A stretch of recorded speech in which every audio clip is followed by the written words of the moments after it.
Hi there, I'm Christine Dunbar from speechmodification.com, and this is my Smart American Accent training. In this video, we're going to look at two phrases and how to say them fluently and naturally when speaking English. We'll look at the meaning of the phrases and how that changes how we pronounce and the stress patterns and where we reduce and link. So our two phrases are, what has that got to do with anything? And I have got to do that. Let's look at how these differ. First of all, what has that got to do with anything? If I say it word by word, what has that got to do with anything? You can hear, obviously, that doesn't sound fluent. It doesn't sound natural. We don't break between words and we don't say the full word in connected speech. But we have to be very mindful of where we do link and reduce, because if I just drop out random sounds or syllables, it's not going to sound natural. You're not going to be able to hear the meaning. So one place to start is to think about in this phrase, where is the stress and why is it stressed? So typically the rule is that we're going to be stressing content words that come at the end of the phrase. In this case, if it were following the rule, we would be stressing on anything. But listen to how that sounds. What has that got to do with anything? It doesn't have the same meaning as when I say, what's that got to do with anything? So you can hear how, because of the meaning of this phrase, even though that is not usually an important word, it's substituting for whatever the important word is. And it's referring back to what someone else said. So maybe they're talking about a debate, and I don't know how that relates to what we're talking about. And so when I'm saying, I might be saying, what has the debate got to do with anything? But I'm just using that instead of the content word. What has that got to do with anything? And so therefore that gets stressed, even though it's typically not a content word. So a couple of different ways we can link and reduce here. One time you might have heard me say, what's that? What's that got to do with anything? Which is just generally contracting what has to what's. That's an okay way to do it. I can also say, what is that? What has that got to do anything? In which case, and that's another way that we would link. We would drop the H sound. Because the T then would be linking to a vowel, it becomes a flap, sounds more like a D. And my A of has gets reduced to more of just the Z sound with a very reduced vowel. What is. So I would maybe put it in as an I vowel. What is that? What has that got to do with anything? Again, these get reduced because that has a long, clear vowel. It's stressed. It has more length.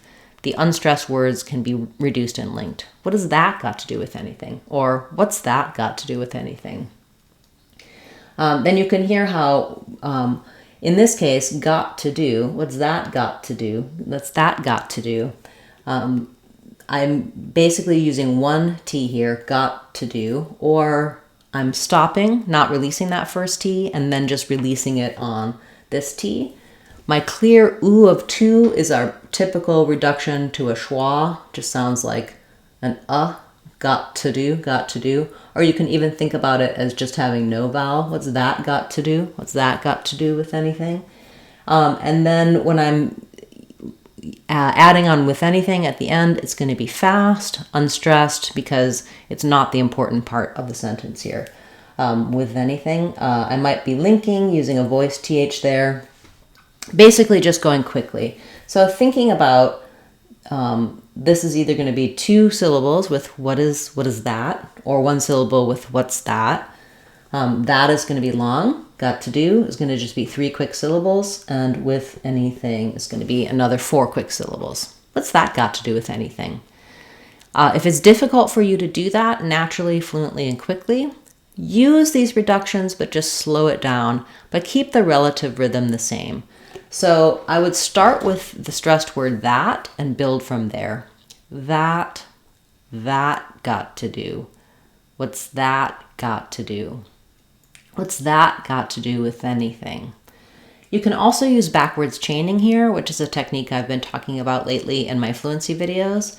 In that case, you start at the last word and you build from the last word to the earlier words. That would sound like anything, with anything, do with anything, to do with anything, got to do with anything, that got to do with anything, what's that got to do with anything. So by the time you've repeated that a number of times, building from the back, the rhythms tend to come in and flow more naturally, and you might find it easier to link and reduce and say that phrase fluently. So in our next phrase, we have the words that and got to do again, but we're going to be changing where we're stressing what's clear and what's reduced. It's going to sound different than it did in the above sentence. So in this case, I have got to do that. Again, I'm not going to say it word by word. I don't want to have those clear vowels all the way through and that equal stress pattern. In this case, we're going to be stressing on the word got. I could also stress on do. I've got to do that. That would be the kind of normal way of saying a phrase, I've got to do that. Like, say you said to me, make a video about this topic, and I might say, I've got to do that. I've got to do that. So that's the standard way of stressing, because do is our last content word in the phrase. I've got to do that. That's a perfectly correct way to do it. And in that case, we would reduce I and have and make it I've got to do that. And we'd reduce to.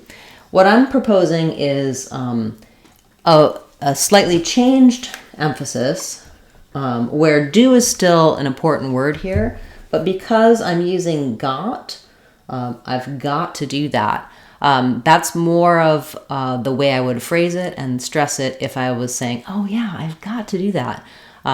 We've already talked about doing it, and I'm reminding myself, oh, I missed that, or I've really got to do it. So that's changing the emphasis slightly from got to do that, standard emphasis, to more stressed on the got word. In either case, I and have link together and become the contraction I've, which just has two sounds, the I diphthong and the V sound. I tend to write the I with IGH just because, like we say in right or night, because it makes it clear which vowel we're doing there. I've got. So my got is going to be stressed and lengthened. We have our ah vowel for got. I've got. And then again, our to can become a t with a schwa or no vowel. I've got to do that, to do that. No reductions or changes here, but because the got is being stressed, then those three are going to go quickly. I've got to do that. I've got to do that. Or I've got to do that. So yeah, you heard me say, if we stress on do, then I end up with I've gotta, where I link got and to, I make a flap out of the T sounds, and my oo becomes an So I've got to do that, or I've got to do that. I've got to do that. So if got gets more length, it changes how my rhythm works. And in both cases, what does that got to do? Got to do is different here than it is in this phrase. I've got to do that. Okay, so a lot of details in terms of linking and vowel sounds. You can get more help for how these sounds link, reductions for words like to, where to find sentence stress, and how the meaning changes depending on which word I'm stressing in our intonation playlist. Also in our Real Talk course on speechmodification.com, I'll walk you through the rhythm and intonation patterns, linking and reductions for everyday phrases, general rules, and then I teach you how to use movies and TV to listen for real talk and how spoken speech differs from the written word. It's a very helpful advanced fluency course. It's called Real Talk, and it's on my website, speechmodification.com. So if this was helpful to you, I hope you'll check that out as well. I'll be back again next Friday with another video focused on fluency. Tomorrow, Saturday, we'll have our live question and answer class. So if you have questions about this topic or about pronunciation, anything else to help you with your English, do show up for our live class. You can see the upcoming videos, debuts, and live classes on our channel page. Also there on our community page, you'll find sneak previews, polls, and quizzes, things to enhance your learning, and links that you can go to for our website, speechmodification.com, and other resources. Thanks so much for watching this video, for your comments, your requests. All of those things help the channel to grow, and I truly appreciate your support. Leave me a comment if you have a question about this or something you'd like to see me cover in a future class. I'm Christine Dunbar from speechmodification.com. Remember, if you want to sound like a native speaker, you can do it. speechmodification.com. Bye everyone. Hope to see you again soon.